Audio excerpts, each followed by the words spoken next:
É com muito prazer que começamos mais um Floripa em Foco especial com o nosso querido amigo Rogério Freitas, o Janval Elan. Bem-vindo, Rogério. Obrigado, mais uma vez, dizer da minha alegria, da minha honra de estar aqui com você, com seus telespectadores. Aqui do canal 4 da NET de Florianópolis e também pelo tvfloripa.org.br e agora também pelo aplicativo, pelo app TV Floripa, para você nos assistir no seu celular. Obrigado pela presença, é sempre um grande aprendizado, e obrigado a Sinamara, que está ciceroneando, né? O Janval Elan, o Rogério Freitas aqui em Floripa. E já deixamos o contato da Sinamara, @hotmail.com, porque você vai ver que tem muita informação legal e que você vai querer pesquisar. E o Janval Elan vem volta e meia aqui para Floripa com suas palestras, cursos, vai ter um grande seminário nos dias 7 e 8 de abril aqui em Florianópolis, você vai saber detalhes mais adiante. E essa sua vinda específica aqui está sendo para falar a respeito dos tempos pré e pós-diluvianos, tipo antes da Arca de Noé, essas coisas, Janval Elan? O que tem sobre o pré e o pós-diluviano? Na verdade, a palestra vai ser em torno dos avatares e os tempos pré e pós-diluvianos, né? A ideia é exatamente facilitar o entendimento sobre um período que para nós é obscuro. Nós quem?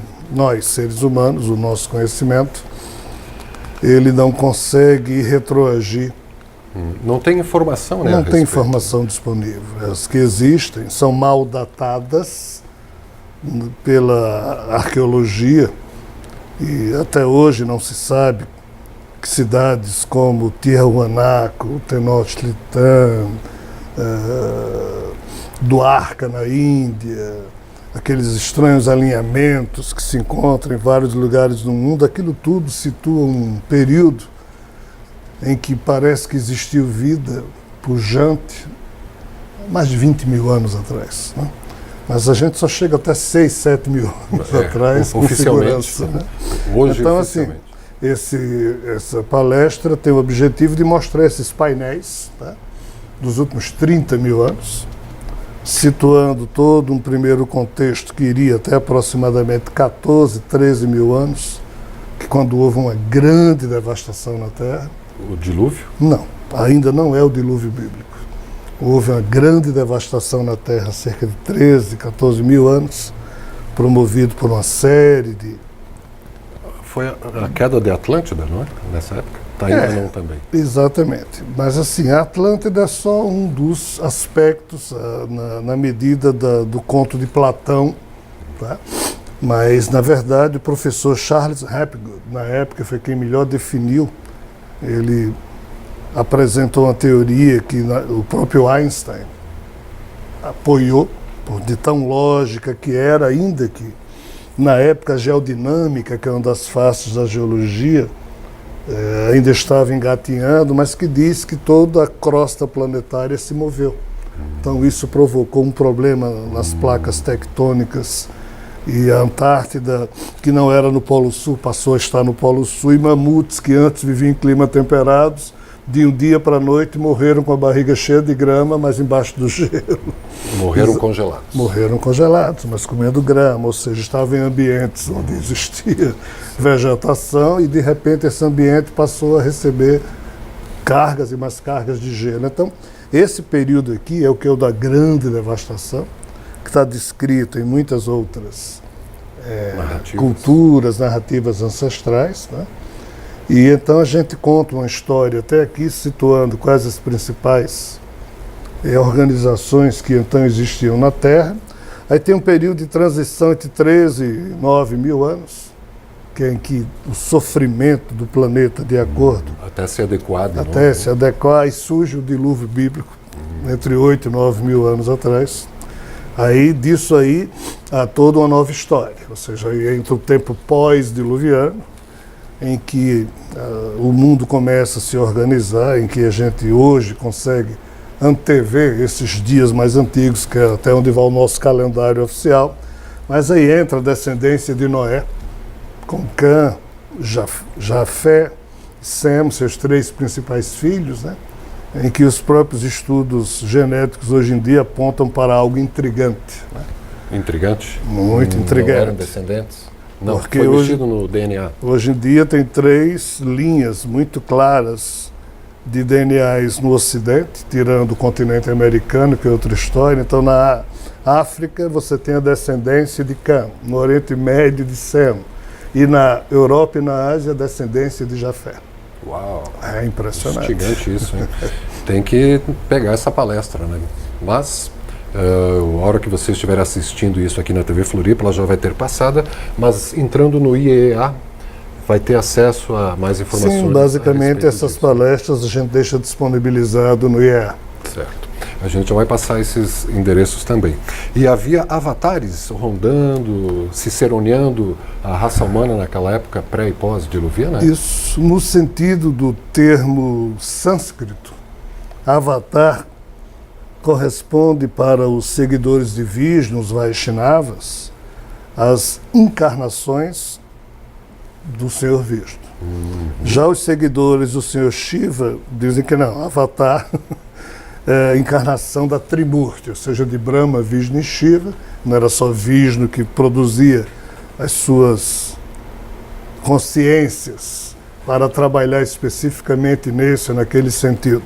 Mas como é que a gente pode compreender isso? A ciência hoje já está apontando para o fato de que, queiramos ou não, entendamos ou não, gostemos ou não, há um universo paralelo ao nosso. Ou seja, o nosso universo existe. Nossa. Mas já tem algo que, pela influência gravitacional, os cientistas já deduzem da inevitabilidade de um universo paralelo vizinho. É como se o nosso fosse material e este aqui antimaterial. Né? Então, tipo mais sutil?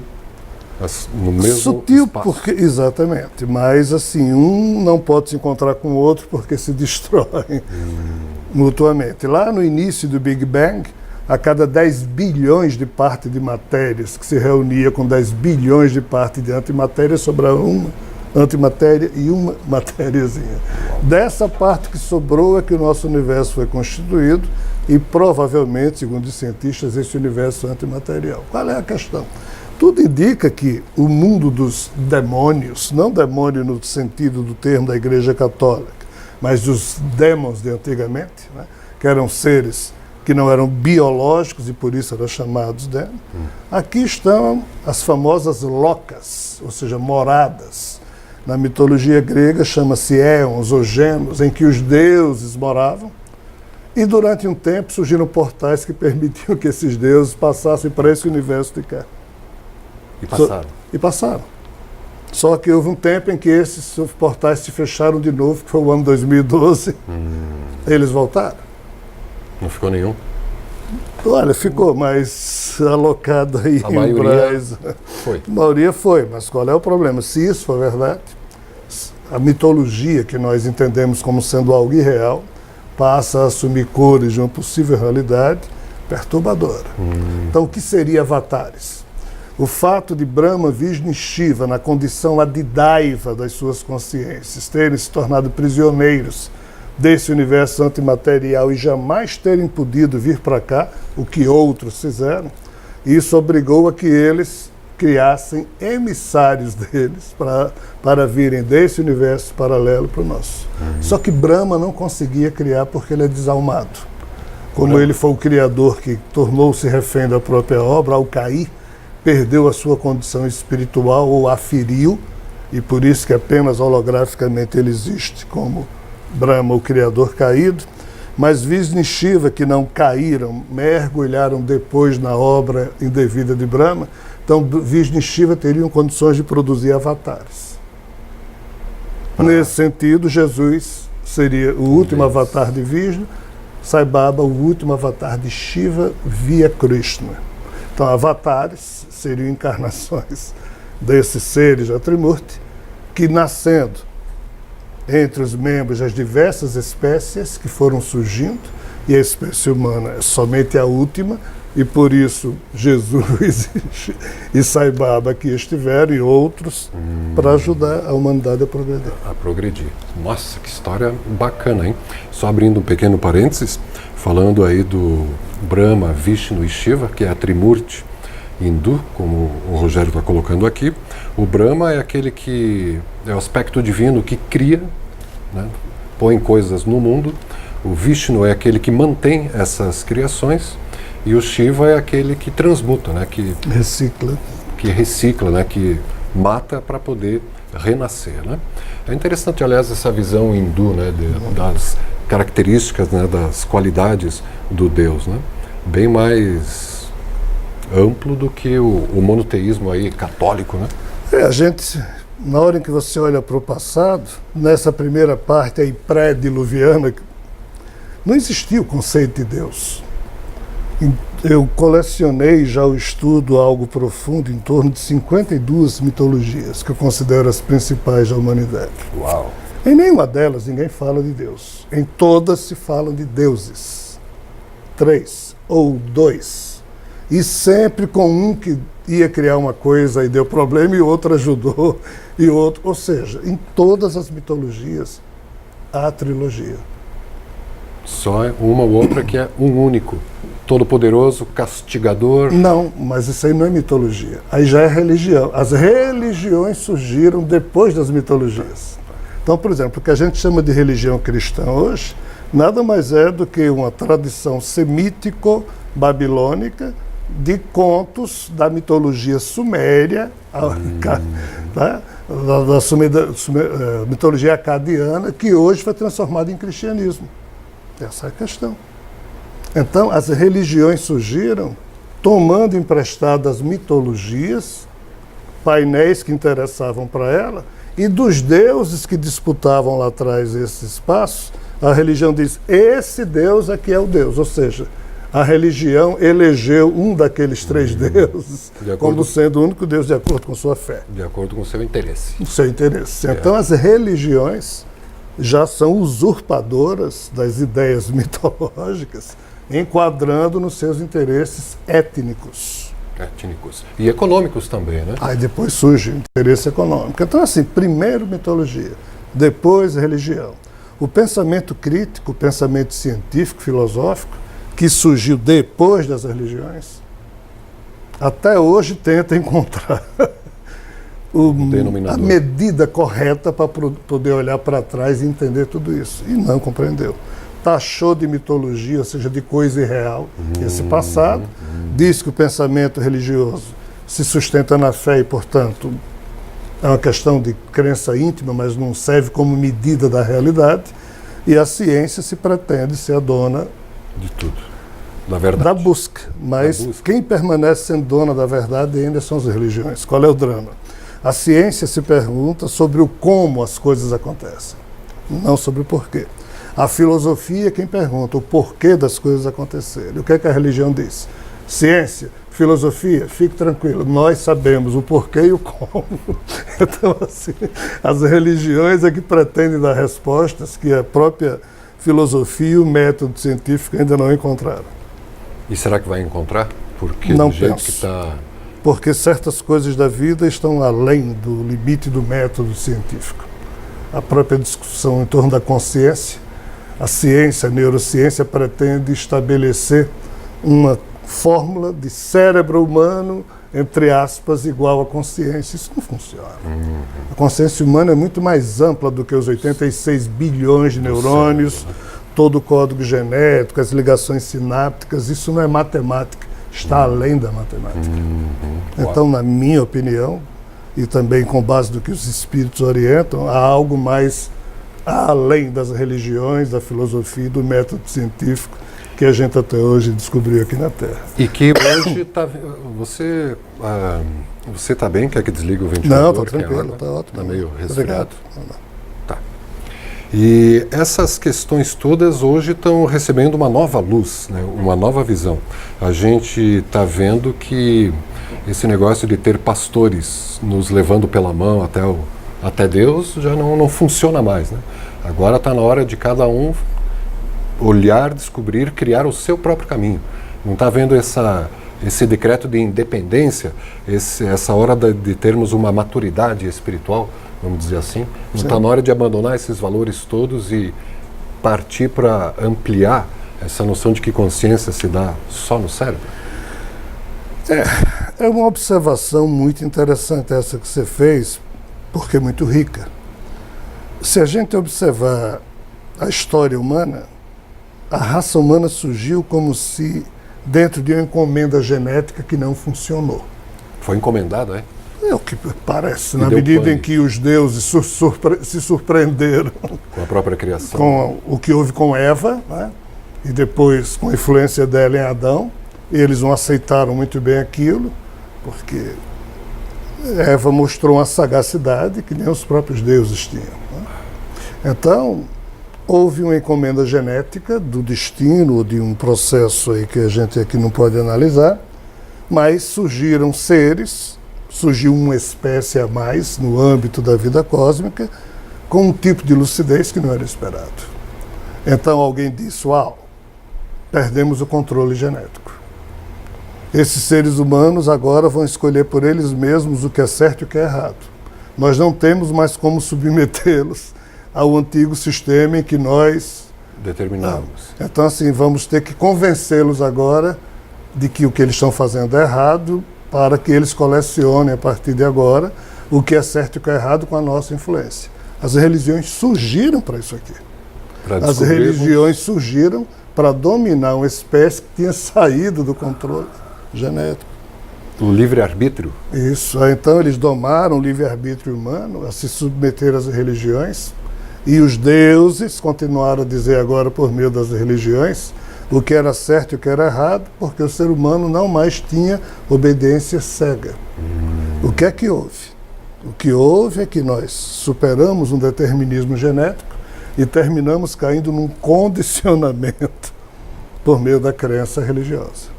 Já levados por algum dono do rebanho, vamos dizer assim. Exatamente. Então hoje a humanidade caminha tentando, entre aspas, voltar a exercer a sua liberdade mental, a sua liberdade, o seu livre-arbítrio no sentido de perceber o que lhe serve, e penso eu que a maioridade espiritual da Terra, ou da humanidade, reside exatamente nesse momento em que a gente olha para trás, para a religião da nossa preferência, caso você tenha, ou quem não tem, para as religiões, retira o que de bom teve, guarda isso no seu coração, mas daqui para frente, aquela submissão a conceitos absurdos sobre a figura de Deus, aquela submissão a crenças totalmente fora da razão ou da razoabilidade, a dogmas absurdos, isso tudo a humanidade vai começar a trilhar, penso eu, nesse novo momento. Por quê?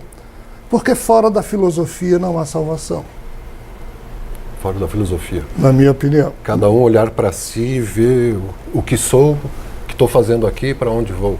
Cada um definir suas cotas de princípio e de propósitos, copiando do que as religiões ensinaram, mas tem uma prática de vida diferente do que as próprias religiões ofertam, porque a hipocrisia, a corrupção chegou em todo lugar. Então, assim, a humanidade, para poder escapar disso, só escapa na medida em que cada agente da vida, ou seja, cada ser humano, por si mesmo tem um senso crítico de olhar para trás e perceber o lento processo de evolução do pensamento humano, saber que coisas boas aqui aconteceram, que há bons ensinamentos religiosos, bons exemplos, mas as gerações do futuro não vão mais se submeter a essas. Tudo muito deturpado. Isso, então tem que ser um novo passo. Tem que, entre aspas, se libertar de valores que há milênios ou há séculos as religiões impõem sobre os ombros das pessoas, que não têm serventia lógica no sentido do bem e do belo. Então penso eu que a nossa maturidade espiritual está convivendo nesses últimos momentos em que a gente está olhando aí para um cenário de uma peça que já acabou, ainda que os atores não tenham compreendido que acabou. Mas eu acho que o dono do teatro, o diretor da peça e o autor do enredo e do roteiro, esses aqui já desistiram porque ninguém está uma bagunça tão grande que Ninguém se dá entre conta. aspas, está no comando de coisa alguma nesse sentido. Você diria que então temos que parar de seguir dogmas e seguir o coração? Penso que sim, mas veja bem, isso não serve para toda a humanidade ainda. Nem todos estão preparados para se perceber? Nos 7 bilhões de seres humanos, nós temos irmãos e irmãs nossas em vários estágios. Então, assim, alguns precisam ainda de uma disciplina, alguns precisam de um ato de contrição, e ele se anula e quer escutar de um pastor, de um padre. Quer delegar a sua salvação. Isso que seja, mas o que eu estou dizendo é que a humanidade do futuro não vai ter isso aqui mais. Nós estamos numa transição. Então, para aqueles que já pretendem dar esse passo mais largo, respeitando o que existe, mas não ficando aqui dando um passo mais largo, esses terão que, entre aspas, imitar Jesus, não no seu sentido religioso, mas humano. Humano. Para fecharmos, então, o que seria seguir Jesus? Jesus não dava conselho a ninguém, Jesus não se metia na vida de ninguém, não julgava. Jesus dizia, olha, eu ajo dessa forma, se o que eu estou fazendo serve para você, tome a sua cruz e siga meus passos. Ou seja, é uma coisa meio dionisíaca. Na hora que você age diferente do rebanho, você paga um preço. Por isso que eu tomar a cruz e seguir os passos. Você não pode esperar compreensão nem aplauso, mas você não consegue mais ficar parado junto com o rebanho, se você anda. Essa atitude de ousadia, essa atitude de subir um degrau nessa escada, já que todo mundo quer se horizontalizar e você quer se verticalizar, a turma que fica estacionada joga pedra em quem sobe, mas é necessário subir. E alguns seres humanos estão subindo. Então, em algum momento, muitos irão. A transição começa aqui. É necessário fazer algo, não dá para ficar parado aí esperando a salvação. O aspecto normóide que o professor Hermógenes falava, o saudoso professor Hermógenes, que dizia, Deus me livre de ser normal, no sentido de ser normóide, de ser o rebanho que impede o progresso das coisas porque é agarrado a crenças que alguém plantou, semeou lá atrás, que não serve às vezes mais para cá. Né? Então, assim, com todo respeito, voltar-se para Meca, qual o sentido de voltar-se para Meca? Para quem dá sentido a isso, tem todo sentido, mas não se pode exigir que daqui a 30 mil anos, não existe isso. Se o planeta vê um cometa bater na Terra, acabou com tudo, não tem Meca para se voltar. E quer dizer que a fé islâmica, a crença islâmica vai sumir? Eu não estou dizendo isso, mas, ou seja, ninguém precisa voltar para Meca. Isso é só um hábito religioso. Mas na hora que você sacraliza uma coisa comum, você confunde o essencial com o acessório, o eterno com as coisas triviais da vida. Então, isso tudo está confuso em todas as situações, em todas as religiões. Alguns seres humanos já não conseguem mais olhar para isso e vivenciar, aceitar. Então, dá um passo em outras direções. É só isso que eu estou falando. É fazer coisas diferentes, né? Está tudo dado aí. Olha, o nosso tempo, Rogério, agora que estávamos começando a conversar, né, Sinamara? O tempo acabou. Então, resta a gente dar os contatos para você saber mais aqui do que escreve, pensa, traz para nós o Rogério Freitas, sob o pseudônimo de Jean Val Elam. Tem a página jeanvalelam.org, que já direciona para o IEEA, que é o Instituto de Estudos Estratégicos e Alternativos. Né? Essa página direciona para a editora com todos os livros, para todos os institutos, que já tem mais institutos, para a Rádio Atlan, em que nós temos programas 24 horas no ar, e também para a agenda de palestras que está lá disponível. E os contatos para convidar o Rogério para ir palestrar na sua cidade, né? Se tiver agenda, né? Porque semana que vem vai estar em Portugal. Estava comentando que ficou 7 anos indo todo mês para a África palestrar. Todo mês, várias vezes, algumas vezes por ano, exato, durante algum tempo. Que vida boa, hein? Que vida boa, parabéns, hein?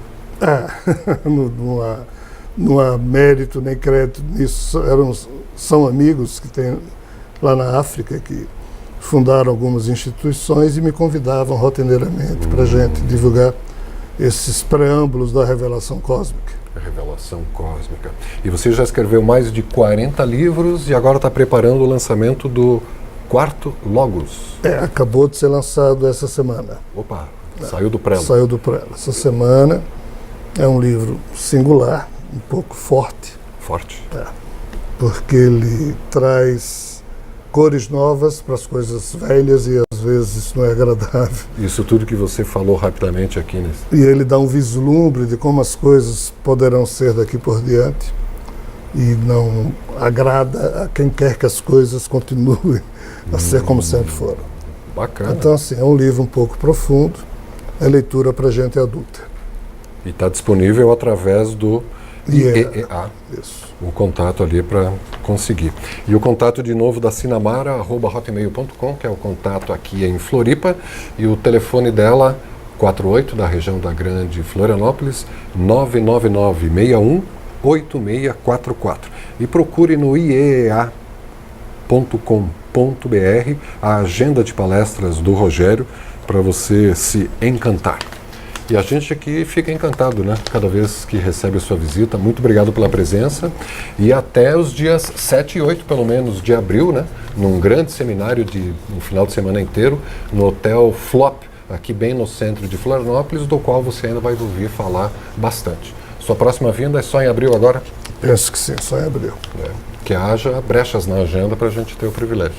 Eu que agradeço a generosidade. Até a próxima oportunidade. Agradecemos a audiência de você, telespectador, que pode rever esse bate-papo com o Rogério Freitas, o Jean Vauelan, daqui a pouco a partir das 10 da noite na TV Floripa, a TV que você vê, ouve e sente a diferença.